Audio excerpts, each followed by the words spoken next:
इसमें फारूक की हत्या करने पर आपके अंदर का इस्लाम बौखलाया नहीं?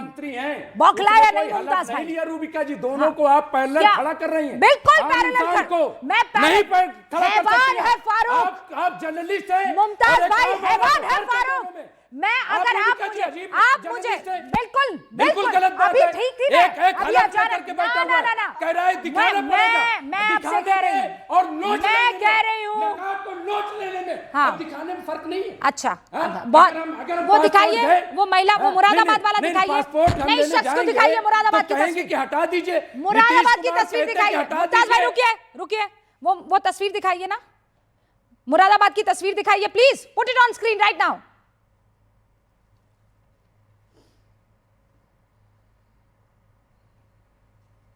उस शख्स की तस्वीर दिखाइए जो नकाब में ये तस्वीर देखिए क्या हो रहा है। ये मेरठ की तस्वीर है, देखा क्या हुआ, क्या हुआ, क्या कर रहा है वो शख्स, नहीं तो क्या कर रहा है वो? नहीं क्या अब मुरादाबाद की लगाइए। नहीं, ये लॉ एंड ऑर्डर का मसला है। हाँ? ये लॉ एंड ऑर्डर का मसला है। आप दूसरी तस्वीर, नहीं लॉ एंड ऑर्डर का मसला है। दूसरी तस्वीर इसमें हम क्या करेंगे, आप क्या करेंगे? मुमताज जी को स्क्रीन पर दिखाइए। और इसीलिए ये बढ़ावा मिलता है, क्योंकि जो मंत्री हैं जब इस तरह का बढ़ावा देंगे, जब इस तरह की हरकतें करेंगे, जब सीएम होकर के नकाब नोचा नहीं है, निकाब नीचे किया है, निकाब नीचे किया है, नोचा है इस लड़की के स्तन को, नोचा है इस लड़की के स्तन को, और चीफ इस लड़की के स्तन को नोचा है मुमताज। लेकिन ये उससे ज्यादा क्यों खून नहीं खोला? ऐसे बुर्का नशीब महिला के स्तन को नोच रहा है एक लड़का। क्यों नहीं खोला खून? अरे खोला क्यों नहीं है? क्यों ये खतरनाक नहीं लगा? मैं हुकूमत में हूँ, क्यों खतरनाक नहीं लगा? भाई मैं हुकूमत में हूँ, खून नहीं खोला? मैं हुकूमत में नहीं हूँ, लेकिन जब हुकूमत में बैठे लोग हरकत करेंगे, किसने नोचा?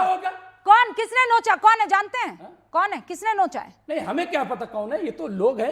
ला इलाहा इल्लल्लाह मोहम्मद रसूलुल्लाह पढ़ने वाला बिल्कुल होगा। वो जो है निकाब में इस महिला को नोच रहा है। जो भी ऐसा करे वो क्रिमिनल है, वो ला इलाहा इल्लल्लाह पढ़े, चाहे जेसार का नारा लगाए, क्रिमिनल है। ला इलाहा पढ़ने वाले बिल्कुल पाक साहब है, मैं नहीं कहता। दो और मेहमान और उसके बाद दोबारा मैं यहाँ पे स्टूडियो में आऊंगी। उमर जुनैद, बहुत बहुत शुक्रिया हमें ज्वाइन करने के लिए। I really want to ask you something, इन फारूक किस्म के लोगों का क्या करना चाहिए? रूबिका जी, पहले तो मैं ये कहना चाहूंगा कि जिस हिसाब से डिबेट चल रही है, मुझे पता नहीं क्यों ऐसा लग रहा है कि दोनों का कंपैरिजन नहीं होना चाहिए। पहली बात तो यह है कि जो नीतीश कुमार जी ने किया, वो चाहे उनकी एज को लेकर के हो सकता है, नियत को लेकर के हो सकता है, या उनकी नीति को लेकर के हो सकता है, लेकिन जो दूसरी घटना जो फारूक की है वो निंदनीय है, खंडनीय है। और दो ऐसी घटनाओं का जो जोड़ना, उसको कंपैरिजन करना, मैं समझता हूँ गलत बात है, क्योंकि जो फारूक ने की है वो बिल्कुल हैवानियत है। लेकिन बात ये नहीं, क्या ये बात सही नहीं है कि फारूक ने ताहिरा का मर्डर, ताहिरा को शूट इसलिए भी किया था कि उसके बीच में लगातार अनबन चल रही थी, उस दोनों के बीच में फाइनेंशियल स्ट्रेस को लेकर भी बहुत बड़ा फाइनेंशियल स्ट्रेस भी बहुत बड़ा विवाद था। तो क्या ये बात सही नहीं है कि अरे बोलने तो दीजिए, मैं इतना ध्यान से इतना बीवी को मार देगा ना, मैं सुन रहा था, मैं किसी को डिस्टर्ब नहीं कर रहा था। आप बात ही ऐसी कह रहे हैं, हलक से नीचे कैसे उतार दूं मैं? फारूक की खुद की माँ का बयान सुना आपने कि बच्चों को स्कूल तक नहीं भेजता था, आधार कार्ड तक नहीं बनवाए थे, वो भेजता था या नहीं भेजता था, फोटो खिंचवाना आराम है, वो भेजता था या नहीं भेजता था, वो करना जायज है। वो भेजता था, वो जायज है या नहीं है, वो सही है या गलत है, तो आप क्यों नहीं बोलेंगे उस पर? सही है गलत है बात फैलाते हैं तो यहाँ पर क्यों नहीं बोलेंगे आप? अरे आप बोलने तो दीजिए, आप बोल रही थी, मैं खामोश सुन रहा था, आप मुझे बोलने तो दीजिए। ठीक है। फारूक ने जो किया वो काम बिल्कुल गलत है। किसी एक मासूम का कत्ल करना पूरी इंसानियत के कत्ल करने के बराबर है। और शो की शुरुआत में रूबिका जी ने बहुत बढ़िया कहा कि इसने इस्लाम को नहीं जाना है, कुरान का क्यों भी नहीं पढ़ा होगा। बिल्कुल सही दुरुस्त बात है इसीलिए ऐसी हैवानियत वाली हरकत वो कर रहा है। अब बात यह है कि बुर्का पहनना या नहीं पहनना ये तो वुमन का राइट है, और हम देख रहे हैं 3 महिलाएं यहाँ पर बैठी हुई है, ना किसी ने बुर्का पहना ना किसी ने नकाब। मैं समझता हूं कि आपके घर में आप लोगों को किसी ने फोर्स नहीं किया, आप अपना फ्रीडम है, आप तो खुद चॉइस करती हैं।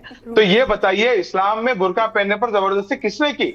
अगर वो कर रहा है तो इस्लाम के खिलाफ काम कर रहा है, सीधी सीधी बात है। आप हैं बहुत इंटरेस्टिंग कैरेक्टर, वैसे मैं आपको बता दूं भाईजान, मतलब मैं बात तो बिल्कुल नहीं बात तो बिल्कुल मैं सही कह रहा हूं ना। बात तो एकदम नहीं बात तो नहीं आजादी आप देंगे, आजादी मिली, आप कौन होते हैं आजादी देने वाले? आप कौन होते हैं आजादी देने वाले?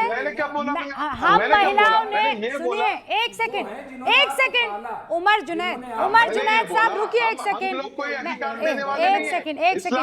सेकंड रुकिए, उमर भाई रुकिए, मुमताज भाई, आजादी देने वाले आप नहीं हैं, आप लोगों को जन्म देने वाली हम महिलाएं हैं, ठीक है? इस हैसियत में आप इसलिए आप आए हैं, ये औकात आपकी इसलिए बन पाई है। औकात को वैसे वाली औकात मत लीजिएगा, सड़क छाप वाली मत लीजिएगा, हाँ, वो इसलिए हो पाई है क्योंकि माँ ने आपको जन्म दिया, ठीक है? तो आप में वो हैसियत नहीं होनी चाहिए कि आप बैठकर महिलाओं को आजादी देंगे।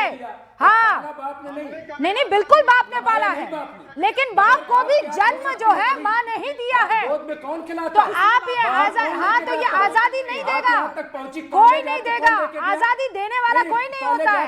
जितने आजाद आप हैं उतनी आजाद मैं हूँ, जितने आजाद आप उतनी आजाद मैं। आजादी देना नहीं है, हम आपको जन्म देने वाली हैं, बस इस बात का ध्यान रखिएगा। माँ दुर्गा, माँ सरस्वती, माँ लक्ष्मी का मुल्क है ये, नहीं इज्जत माँ की, जनाबे फातिमा भी सब है, मैं सबका एहतराम है। सुबह ही रूबिका जी, अभी तो ये उमर जी और मुजम्मिल जी को सबसे पहले तो मैं यहाँ पे ज्ञान देने की कोशिश कर रहे थे, नाकाम।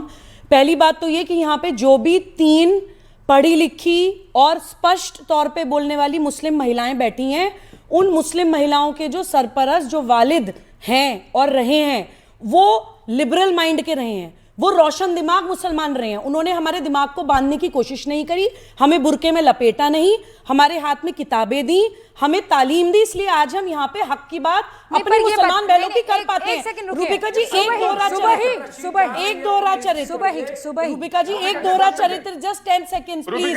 उमर जी कह रहे थे 2 अलग अलग घटनाओं को कंपेयर मत करिए, मैं ये बताती हूँ क्यों करना चाहिए। उमर जी आपका टर्न नहीं है, सुनिए। इन 2 अलग अलग घटनाओं का कंपैरिजन इसलिए जरूरी है कि अपने समाज के अंदर मुस्लिम बच्चियों के साथ आप चाहे हलाला करें, चाहे मिस्यार निकाह करें, चाहे उनका मर्डर कर दें, चाहे उनको बुरके में लपेट दें, वो तो कौम की बात हो जाती है। और एक बुजुर्ग नेता से अगर कोई गलती हो जाती है, जिसके लिए हम बार बार कह रहे हैं कि उनको माफी मांगनी चाहिए, वो गलत है, उसको आप जिंदगी मौत का मसला बना देते हैं। लेकिन जो एक्चुअल डेंजरस मुद्दे हैं उनके ऊपर आप बात भी नहीं करना चाहते, वो आपके कौम के इंटरनल मसले हो जाते हैं। इस दोहरे चरित्र के कारण इन 2 घटनाओं पे बात होनी जरूरी है। एक है गलती, एक है गुनाह, एक है मिस्टेक, एक है ब्लंडर, दोनों में जमीन आसमान का फर्क है। All right, Samajwadi party